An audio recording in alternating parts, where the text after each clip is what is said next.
আজ আমি আপনাদের সাথে শেয়ার করব চমৎকার একটা রেসিপি, যার মধ্যে থাকবে কুমড়ো শাক এবং ঢেলা মাছ।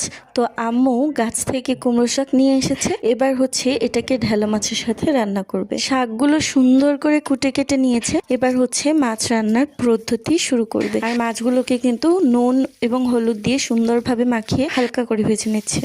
মাছ ভাজা হয়ে গেলে তারপর হচ্ছে আমরা এবার রান্না করব শাক দিয়ে ঢেলা মাছ। এবার হচ্ছে পেঁয়াজ কুচি, কাঁচামরিচ কুচি চুলায় দিয়ে সুন্দর মতো ভেজে তার মধ্যে একটুখানি ঝোল দিয়ে দিয়েছে। তার মধ্যে দিয়ে দিয়েছে আদা রসুন বাটা এবং হলুদ মরিচ এবং একটুখানি ঝোল দিয়ে ভালোভাবে সেটাকে কিছুক্ষণ চুলায় রান্না করে তার মধ্যে কুমার শাকগুলো কিন্তু দিয়ে দিয়েছে। এবার কুমার শাকটাকে কিছুক্ষণ ভালোভাবে চুলায় রান্না করে এর মধ্যে কিন্তু ভেজে রাখা মাছগুলো দিয়ে দিচ্ছে। এবার কিন্তু আমাদের রান্নার প্রসেসটা একদমই শেষ। এটাকে চুলায় কিছুক্ষণ রান্না করলেই তৈরি হয়ে গেল আমাদের মজাদার রেসিপি। এবার এই রেসিপিটি ট্রাই করে দেখবেন এবং আমাদের জানাবেন কেমন লাগলো। ভিডিওটি ভালো লাগলে লাইক শেয়ার করতে ভুলবেন না।